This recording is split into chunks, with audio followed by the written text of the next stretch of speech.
Godson Public School, Number 6, Surapet Main Road, Thirumal Nagar, Chennai 600099, Tamil Nadu. TDS மணி sir, இதை நம்ம எப்படி புரிஞ்சிக்க வேண்டியிருக்குது? ஒரு முக்கோண அரசியல் கட்டமைக்கப்படுறான்னு ஒரு பார்வை ஒன்று உருவாகுது இல்லையா? அதிமுகவோ திமுகவோ குதிரை பேரம் நடத்துவதாக தாவேகாவை பார்த்து சொல்கிறாங்க. இன்னொரு பக்கம் சபாநாயகர் நான் என்னுடைய கடமையை செஞ்சேன், அவங்க முழு மனதோடு எழுதி கொடுக்குறாங்க, அதை அக்செப்ட் பண்ணுறது தான் என்னுடைய ரோல் அண்ட் ரெஸ்பான்சிபிலிட்டி, அதை நான் செய்கிறேன் அப்படின்றாங்க. ஆனாலும் தாவேகா மேலே ஒரு பழி வருது. இன்னொரு பக்கம் ராஜினாமா செய்தவர்கள் கொஞ்சம் அமைதியாக இருந்தால் கூட பிரச்சனை கிடையாது, நேரடியாக உடனடியாக போய் தாவேகாவில் இணையிறது, தலைமைச் செயலகத்தில் இணையிறதுன்ற பார்வை இருக்கு இல்லையா? அது அந்த பர்செப்ஷனை உருவாக்க தானே செய்யுது. என்ன இந்த முக்கோண அரசியலுக்குள்ளே நடக்குது, எப்படி புரிஞ்சிக்க வேண்டியிருக்கு? இல்லை, அடிப்படையில் இந்தியாவில் இருக்கக்கூடிய இந்த பாராளுமன்ற பாதையில் தேர்தல் ஆணையம் வைத்திருக்கிற விதிமுறைகளில் உள்ள சிக்கல் இது. அதாவது சீர்திருத்தம் வேணும் தேர்தல் முறையில் என்ற கேள்வி கேட்பதில் இந்த விஷயம் சேருது. முதல்ல என்னாச்சு, ஆயாராம் கோயாராம் என்று புதுசாக ஆரம்பித்தாங்க. அதை ஏதோ தடுக்க போகிறோம்னு சொல்லி கட்சி தாவல் தடை சட்டம்னு ஒன்று கொண்டு வந்தாங்க. அதற்கு பிறகும் இந்த தாவல்களை நிறுத்த முடிஞ்சிருக்கா? தாவல்களை நிறுத்த முடியல. இப்போ இது எல்லாமே தாவல் தானே, நீங்கள் சொன்ன விளக்கத்துக்கு பேர். ஒரு கட்சியில் இருப்பது இன்னொரு கட்சி போகுது, தாவல் தானே. தாவல்களை நிறுத்த முடியலை. இது தாவலுக்குள்ளே வருமான்ற கேள்வி. அவங்க இல்லை உங்கள் சட்டத்துக்குள்ளே வராது. சட்டத்தை தூக்கி ராஜினாமா செஞ்சுட்டு தானே சார், சட்ட விதிகளை தூக்கி தள்ளி வைங்க, நடைமுறையில் பேசுங்க. இது தாவல் தானே. இந்த தாவலை யார் செய்யலை? இந்த தாவலைத்தானே குதிரை பேரம்னு பேசுகிறவங்க யாராக இருக்கட்டும். ஏன்னா இன்றைக்கி முரசொலியில் அவர் முக ஸ்டாலின் சொன்னதாக தலைப்பு போடுவது என்ன, இந்த மாதிரி தான் தூய சக்தி துர்சக்தி ஆகிவிட்டதா அப்படின்னு சொல்லி போட்டு குதிரை வேகத்தில் குதிரை பேரமா இதுதான் தலை போடுறார். அப்போ அவர் தான் சொல்கிறாரு. இதே பாணியில் ஒரு நம்ம சமீபத்து கண் முன்னால் ஓபிஎஸ் என்ற மாபெரும் தலைவரை எம்எல்ஏ ராஜினாமா பண்ண சொல்லிட்டு சேர்த்துக்கிட்டவர் அவர். மனோஜ் பாண்டியன் முதல்ல ராஜினாமா பண்ணிவிட்டு சேர்த்துக்கிட்டவர் அவர். அதே மாதிரி வைத்திலிங்கத்தை ராஜினாமா பண்ணிவிட்டு சேர்த்துக்கிட்டவர் அவர். அப்போ இதற்கு பேர் குதிரை பேரம்னா அதற்கு பேர் என்ன? அதற்கு முன்னால் தேர்தல் இறுதி கட்டத்தில் தானே சார் நடந்துச்சு. இது எல்லாமே மனோஜ் பாண்டியன் எக்காலத்திலையும் நடக்கட்டுங்க, எக்காலத்திலையும் நடக்கட்டும். நீங்கள் தாவல் என்று சொன்னால் சட்டத்தினுடைய விதிகளுக்கு உட்படாத தாவல். அப்போ என்னன்னா எல்லாரும் பைபாஸ் தான் எடுக்காங்க ரோடு. இன்றைக்கி பைபாஸில் மட்டும்தான் தமிழ்நாடு போக்குவரத்தில் வளர்ந்ததுனால பைபாஸில் மட்டும்தான் எல்லா வாகனமும் போகுது இப்போல்லாம் இல்லையா? அதனால் பைபாஸை பாலிடிக்ஸில் பண்ணுவது என்பதை எல்லோரும் செய்து கொண்டிருக்கிறார்கள். அதில் மாற்றமே கிடையாது. தாவேகா தன்னுடைய ஆட்சியை காப்பாற்றிக் கொள்வதற்காக நிலையானது காப்பாற்றிட்டாங்க இல்லைங்க சார். நம்பிக்கை வாக்கெடுப்பில் ஜெயிச்சிட்டாங்க. 144 பேர் அவங்களுக்கு ஆதரவு தந்து ஒரு அரசை உருவாக்கிட்டாங்க.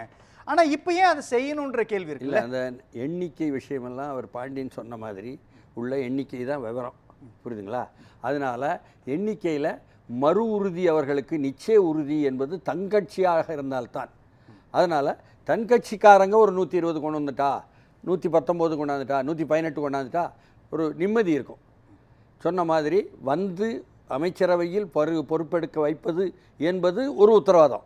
எல்லாமே தற்காலிக உத்தரவாதம். நிரந்தர உத்தரவாதம் என்பது தன் கட்சியாக இருந்து தாங்களே பெரும்பான்மை வந்தால் சரி இருக்கட்டும். அதனால் இவர்களை தாவல் என்று சொன்னால், இவர்களை குதிரை பேரம் என்று சொன்னால் எல்லோரும் அந்த வேலையைத்தான் பார்த்துருக்காங்க. குடியரசுக் கட்சியில் 13 பேர், நிறைய பேருக்கு நினைவில்லை, சேக்கு தமிழரசன் கூட எம்எல்ஏ ஆனவங்க மெல்ல மெல்ல ஒவ்வொருத்தராக சேர்ந்தாங்க அதிமுக. அப்போ நடந்துச்சு. தேமுதிகவில் உள்ளவங்கள்லாம் தனித்தனியாக தொகுதின்னு சொல்லி தொகுதி விஷயம் பேசுகிறோம்னு முதல்வர் ஜெயலலிதா பார்த்து பேசிட்டு அதுக்கப்புறம் அவங்க யாரும் ராஜினாமாவும் பண்ணல இல்ல சார். அந்த 11 பேர் மாஃபா பாண்டியராஜன், அதுல ஒரு பிரச்சனை போய் உச்சநீதிமன்றம் வரை போச்சு. இல்ல அவங்க யாரும் அப்பாவை கோட் பண்றாரு. மேம்பாட்டுக்காக இன்னைக்கு அது அப்படிதான். அதுதாங்க வழி.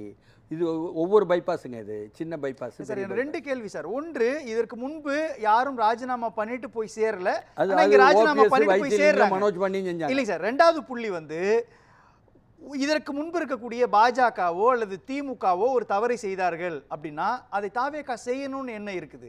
அவங்க மேல விமர்சனம் வைக்கிறீங்க இல்லையா? பாஜக கோவையில் என்ன, கோவாவில் என்ன பண்ணாங்க அல்லது வட மாநிலங்களில் என்ன பண்ணாங்களோ அதை தான் தாவேகா இங்கே பண்ணுது அப்படின்னா, திமுக மனோஜ் பாண்டியனுக்கு என்ன பண்ணாங்களோ அதே தான் இங்கே பண்ணுதுன்னா ஆல்டர்னேட்டிவ் ஃபோர்ஸ் இல்லை, ஆல்டர்னேட்டிவ் பார்ட்டி இல்லை. இருக்கக்கூடிய உங்களுடைய சிஸ்டத்தில் உள்ள கோளாறுங்க.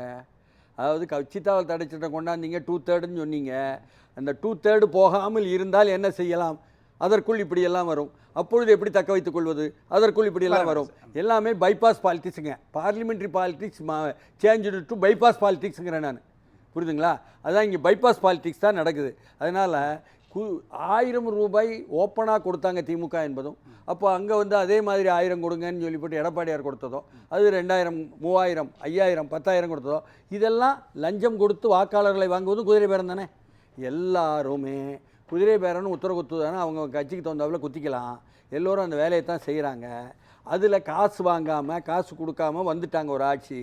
வந்தவங்க வந்து மக்களுடைய ஏகோபித்தல் ஆதரவில் வந்தாலும் இங்கே வந்து பெரும்பான்மை என்பது வர முடியல. நம்பரில் நீங்கள் வைத்திருக்கக்கூடிய தேர்தல் முறைகளில் அந்த நம்பர் வராததுனால பைபாஸ் பாலிடிக்ஸ் பண்ணித்தான் இதை தக்க வைப்பது என்பதாக இந்த அரசாங்கத்தை பண்ணியிருக்காங்க. அதில் உள்ளது தான் நிற்கிது. அதற்கு முட்டு கொடுத்து இடையில வந்தது தான் இன்பதுரை கொடுத்த வழிகாட்டல்ல நாங்கள் கோர்ட்டுக்கு போயிடுவோம் அப்படின்னு மிரட்டுவது. இப்போமே கூட இந்த 4 பேரும் என்ன இடைத்தேர்தல் வந்துச்சுன்னு இங்கே இடைத்தேர்தல் அறிவிச்சாகணும். காலின்னு சொல்லி போட்டு ஸ்பீக்கர் அறிவிக்கும் பொழுது இடைத்தேர்தல் அறிவிச்சாகணும். இடைத்தேர்தலில் இதே ஆளை நிப்பாட்டினா பாருங்கள், இவங்களை நாங்கள் வந்து வெளியேற்ற சொல்லி கொடுத்தோம் கொறடா உத்தரவை, ஸ்பீக்கர் அந்த நாளுக்குள்ள செய்யலை சரியா, ஆனால் அதை மட்டும் அவங்களுடைய இதை மட்டும் ஏற்றுக்கிட்டாரு என்று போகும்பொழுது கோர்ட்டு டமால்னு அதிகமாக மாறுவதற்கு என்ன வாய்ப்பு இருக்குன்னா அவர் நிற்கக்கூடாதுன்னு தடை வாய்ப்பு இருக்குது. இதுவும் தாவேக்காக்கு தெரிஞ்சு நாங்கள் விசில் ஆள் வேறு யாராவது நிப்பாட்டிக்கிறோம், நீங்கள் ஆதரவு கொடுத்து ஒர்க் பண்ணுங்க, உங்களுக்கு ஒரு வாரிய தலைவர் தரோம்னு சொல்லி அதே 4 பேர் சொல்லலாம்ல. இன்னொரு பைபாஸ் பாலிடிக்ஸ். இல்ல அதுதானே குதிரை பேரம்ன்றேன். ஆதாயத்தோட அடிப்படையில போய் சேர்றது. குதிரை பேரம்னா எல்லாமே குதிரை பேரங்கிறேன். எல்லாமே குதிரை பேரம்னா அதை தாவேக்க செய்யக்கூடாது இல்ல. ஏன்னா தாங்கள் ஒரு மாற்றுன்னு சொல்றாங்க. திமுக அதிமுகவினுடைய ஆட்சிகளை விமர்சிச்சிருக்கிறாங்க, பாஜக விமர்சிச்சிருக்கிறாங்கன்னா அந்த கட்சிகள் செய்த அதே தவறை நானும் செய்தேன் அப்படின்னா அதுவும் வெளிப்படையா தலைமைச் செயலகத்தில் தவறுங்கிற வார்த்தை இருக்குல்ல, தவறா சரியா என்பதை இந்தியாவில் உள்ள எல்லா அரசியல் கட்சியும் சேர்ந்துக்கிட்டு ஒட்டுமொத்தமாக தனித்தனியாகவே கூட என்ன முடிவெடுத்து எல்லா தவறும் சரி என்று ஆக்கிவிட்ட ஒரு சூழ்நிலையில் வாழ்கிறோம். முதல்ல வாழும் சூழலை புரிஞ்சுக்கிடுங்க. அப்போ தாவேக்காவும் அதுக்குள்ளதான் வருதுன்றீங்க. அதுதானே வருது. இதே ஐஏஎஸ் அதிகாரி அதே ஐபிஎஸ் அதிகாரி தானே, அதை மாற்ற முடியுமா? லாஜிக்கா இருக்கு சார். நாங்க ஆல்டர்னேட்டிவ் சொல்லி அப்ப ஆல்டர்னேட்டிவ் இல்லையா தாவேக்கா? இப்போ வந்து இவரை அருணை வந்து கடுமையாக விமர்சிக்கிறாங்க, அவரை தூக்கி லஞ்ச ஒழிப்பில் போட்டிருக்காங்களே அப்படின்னு சொல்லிவிட்டுலாம் வருது விமர்சனம் வராமல் இல்லையே. அதுக்கப்புறம் ஜோதிடர் ஒருத்தர் போத்தாருன்னு விமர்சனம் வந்துச்சு, உடனே மாற்றினாங்க. நிர்வாக ரீதியிலான நடவடிக்கை சார். நான் நிர்வாக ரீதிக்குள்ளே போகலை, அரசியல் சொல்கிறேன். தமிழ்நாட்டினுடைய அரசியலுக்குள்ள ஒரு தலைமைச் செயலகத்துக்குள்ள ஒருத்தர் ராஜினாமா செய்துவிட்டு இமீடியட்டாக போய் ஒருத்தர் கட்சியில் சேர்றதுன்ற பழக்கம் தமிழ்நாட்டு அரசியலுக்குள்ளே இல்லைல்ல. அதை தாவேக்கா அறிமுகப்படுத்துதுன்னா அது குதிரை பேரம் தானே வரும்ன்றேன். அதாவது அதான் குதிரை பேரம்ங்கிற வார்த்தை வந்து எல்லோருக்கும் பொருந்துங்க. அதனால் அந்த வார்த்தை சரியா தப்பா அப்படின்னா இது மாதிரி ஒரு தவறான முன்னுதாரணத்தை காட்டக்கூடாது என்பதற்கு இந்த விமர்சனங்களை ஏற்றுக்கொண்டால் நல்லது என்பது தான் சொல்ல முடியாதுல்ல. புரியுதுங்களா? என்ன ஆனால் அவங்க தனிநபருக்கு உரிமை இல்லையா, ராஜினாமா பண்ண உரிமை இல்லையா, தனிநபருக்கு இன்னொரு கட்சியில் போய் சேர உரிமை இல்லையா என்னெல்லாம் கேட்கலாம். எல்லாமே இடைத்தேர்தலை நோக்கி போகும்பொழுது தான் வரப்போகுது. இடைத்தேர்தலில் இப்படி ஒரு முட்டுக்கட்டை வரப்போகுது. அதனால் முட்டுச்சந்தில் போய் நிற்கிற முட்டுக்கட்டையாக மாறிவிடும் என்பது விஜய் கட்சி தலைமைக்கு தெரியும் பொழுது அதற்கு தகுந்தாப்புல இன்னொரு பைபாஸ், அதுக்கு ஒரு பைபாஸ் எடுப்பாங்க. அப்போ இது பிரச்சனையாக ஆகும்னு தாவேக்காவுக்கு தெரியும், புரிஞ்சிடும். இப்போ புரியலைனாலும் இதுவரை எடப்பாடி பக்கத்தில் இருந்து இன்பவரை இந்த இதை சொல்லி நாங்கள் கோர்ட்டுக்கு போவோம் இப்படிலாம் நடக்க போகுதுன்னு சொல்லிடுறாருல, உடனே டாயிங்கன்னு பின்வாங்காங்கல்ல. அதாவது இந்த கட்சிகள் கூட வந்து சேர்ந்த கட்சிகள்லாம் சேர்ந்து சொன்னதுனால தான் என்டிஏல அந்த காலத்தில் இருந்தவங்கள என்ன இந்த காலத்தில் கூட உள்ளே சேர்க்கக்கூடாது, அமைச்சராக்கக்கூடாது என்பதெல்லாம் ஆன மாதிரியெல்லாம் எனக்கு தெரியலை. ஏன்னா இவர்கள் மீது இப்படியெல்லாம் போடும் பொழுது நாங்கள் குற்றம் சாட்டும் பொழுது நீதிமன்றத்திற்கு போவோம், நாளைக்கு அவங்கள எப்படி நீங்கள் அமைச்சராக்கினா என்ன ஆகும்னு கேட்ட உடனே டப்புன்னு அதுக்கு தான் ஓஹோ இப்படி ஒன்று இருக்கா அப்படின்னு பின்வாங்கினாங்கன்னு எனக்கு தோணுது. ஆனாலும் அவங்க அமைச்சராகணும்னு ஆசைப்பட்டு தான் அந்த 25 பேருக்கு தலைமை எடுத்தவங்க செஞ்சாங்கன்னு நான் நம்பலை. ஏன்னா அதில் ஒருத்தர் முக்கியத்தர் தெளிவாக வெளியவே சொன்னார், எங்களுக்கு எவ்வளோ பிரச்சனை இருக்குது தெரியுமா, அப்படின்னா எவ்வளோ கேஸ் இருக்குது தெரியுமா அப்படின்னு அர்த்தம். அது 5 வருடமாக எடுக்க விடாமல் ஒரு மாதிரி பண்ணிட்டோம்ல திமுகவை, என்ன எங்கள் கையில் தானே இருந்துச்சு, திமுகவுக்கு கொடுக்க வேண்டியதை கொடுத்து என்ற அர்த்தம். அதையும் வந்து எனக்கு நீதிமன்றத்துக்கு போய் நீதிமன்றம் ஏன் எடுக்கலைன்னு கேட்டாங்க என்பதெல்லாம் வரலாற்றில் இருப்பதுனால கேஸ்லேருந்து பாதுகாக்கிறதுக்கு தான்ப்பா ஆதரவு கொடுத்தோம் என்பது அவங்க மனதுக்குள்ளே இருக்கும். வெளியில் அதை கேட்டாங்க இதை கேட்டாங்கன்னு இருக்கும். அதனால் இப்படி பழுதானவர்களை வைத்துக்கொண்டு மறுபடி பாலிடிக்ஸ் பண்ணும்போது பழுதானவர்களும் இந்த பக்கமும் இருக்கிறார்கள். அவர்கள் முடிந்த அளவு பழுதை செய்வார்கள். அந்த பாதிப்பையும் சேர்த்து தான் தாங்க வேண்டும் என்பது தலைவிதி என்பதாக ஆகிவிட்டது. பேசலாம் சார், எப்படி சார் பார்க்குறீங்க? இல்லை, இதில் இருப்பை தக்க வைக்கணும், யாருடைய இருப்பை தக்க வைக்கணும் உங்கள் கேள்வியும் விளக்கலை, பதில் சொன்னவங்களும் என்ன நினைப்பில் போட்டாங்கன்னு நமக்கு தெரியல. அதாவது அந்த சட்டமன்ற உறுப்பினர் தனது இருப்பை தக்க வைக்கவா? அப்படிதான் இருக்கு, அப்படிதான் இருக்கு. இருப்பை தக்க வைக்கவா? இல்லை, 4 எம்எல்ஏக்கள் தாவேக சென்றது எதை காட்டுகிறது தானே? சரி, அவங்களுடைய இருப்பை தக்க வச்சுக்க. அப்போ இருப்பை தக்க வைக்கன்னு சொன்னால் ஏற்கனவே 25 பேர் போனாங்க, அதுக்கு சில பேர் தலைமை எடுத்தாங்கன்னு வந்துச்சு. அதில் அந்த சில பேர் மேலே உள்ள வழக்குகள் எல்லாம் இமாலய வழக்குகள், குற்ற வழக்குகள், ஊழல் வழக்குகள். கடந்த 5 ஆண்டு திமுக ஆட்சி அதை செய்யலை. செய்யாததற்காக நீதிமன்றத்திற்கே போய் அறப்போர்லேருந்து போட்டாங்க. போட்ட பிறகும் செய்யலை.